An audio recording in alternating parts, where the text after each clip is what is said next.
સમાજ અને સર્વ રાજસ્થાની સમાજના લોકો અહીંયા આગળ ભેગા થયા છે। આ ભાઈ છે जो इंसानियतना नाते हमें तो आने ओळखता भी नहीं।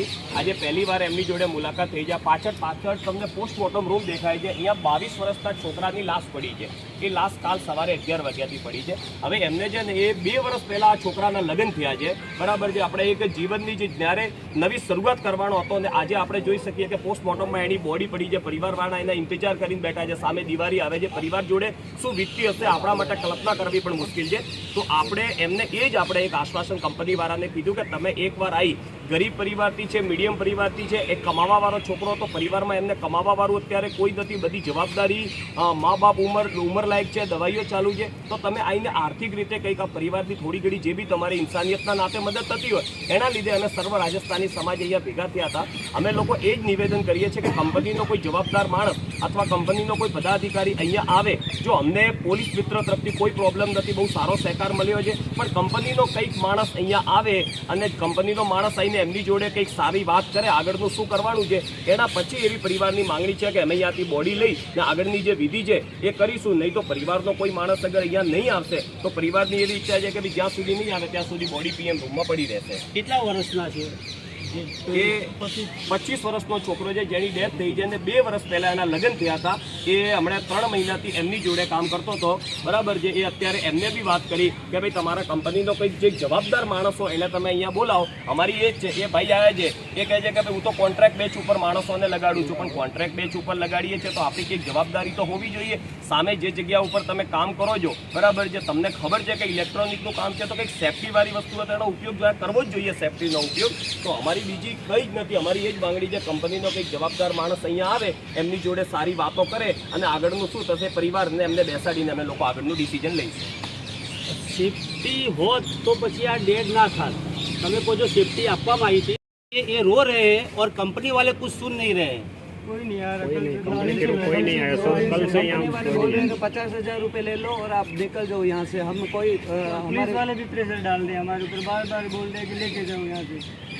पुलिस वाले प्रेशर डाल कोई नहीं सुनता है, ना कोई मिलने आता है ना कोई बात नहीं। 2 दिन से हम बैठे हैं इधर, कल 11 बजे આ જે એમના પરિવારવાળા છે 2 દિવસથી સતત અહીંયા બેઠા છે, પણ કંપનીવાળા આવવા માટે તૈયાર નથી। 50,000 રૂપિયા આપી એમ કહીને છટકી રહ્યા છે। શું કે न्याय चाहिए बस, कोई नहीं चाहिए। એમને ન્યાય જોઈએ છે કે પાછળની એમની જે પાછળનો જે વિસ્તાર છે એમના માટે એમને ન્યાય માંગી રહ્યા છે। તો અમે પણ કંપનીવાળાને રિક્વેસ્ટ કરીએ છીએ કે આવી ને આ લોકોની જે બી છે એ हम लोगों ने अभी तक इस बॉडी को हाथ भी नहीं लगाया। जब तक न्याय नहीं मिलेगा तब तक हम बॉडी को हाथ तक नहीं लगाएंगे। कल हम 2 दिन से इधर बैठे हैं, अभी तक कोई सुनने वाला आया नहीं है। ना कंपनी की तरफ से कोई आया है, ना किसी का कोई कॉल आया है, कोई सुनने को तैयार ही नहीं। हम 2 दिन से इधर ही बैठे हैं, भूखे प्यासे, कोई सुनने वाला नहीं है। એમનું કહેવું એમ છે કે જ્યાં સુધી અમને ન્યાય નહીં મળે ત્યાં સુધી અમે બોડીને હાથ નહીં લગાડીએ। એ 2 દિવસથી સતત ભૂખ્યા તરસે અહીંયા બેસી રહ્યા છે। એમને ન્યાય મળે એના માટે રિક્વેસ્ટ કરી રહ્યા છે। તો એમને પ્લીઝ એમને ન્યાય આપો, નહીં તો એ બોડીને હાથ નહીં લગાડે, બોડી નહીં લઈ જાય, એવું એમનું કહેવું છે।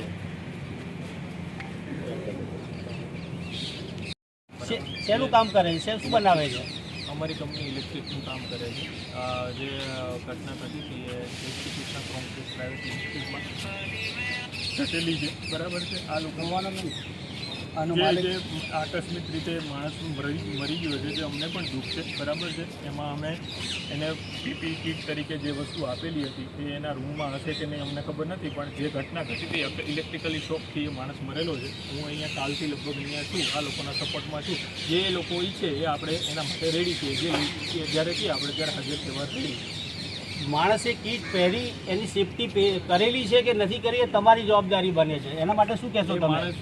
એક માણસનું કામ હતું એટલે એ ગઈકાલનું અધૂરું કામ હતું એટલે એ ગયેલો હતો બરાબર છે। એ માણસને અમે કંપનીમાંથી સેફ્ટી આપેલા હતા બરાબર છે। હવે એને ત્યાં સંભાવ એને જૂના થયેલા હતા એટલે પહેર્યા નહોતા કે અમને ખબર નથી, પણ ત્યાં એને હાજરમાં પહેરેલા નહોતા। તમારા કંપનીના ઓનરનું નામ શું છે એ કહો અને કંપનીનું નામ બોલો। અમારી કંપનીનું નામ ટેકનિક ઇલેક્ટ્રિક કંપની છે। મારું નામ દિનેશભાઈ કોશિયા છે અને જે આ ઘટના ઘટી છે જયશ્રી કૃષ્ણ કોન્ક્રીટ પ્રાઇવેટ લિમિટેડ, એમાં એ અમારો માણસ કામ કરતો હતો ત્યાં સાથે। કયા એરિયામાં આવેલી છે તમારી? અમારી કંપની ભાડજમાં આવેલી છે। અમારી કંપનીમાં હું ઓનર છું। જયશ્રી કૃષ્ણ જે છે એમાં અમે લેબર કોન્ટ્રાક્ટ તરીકે કામ કરતા। જે તમે કંપનીનું નામ કીધું તો એના ઓનર કોણ છે, એ શું કહેવા માગે છે, એ કેમ અહીંયા નથી આવતા?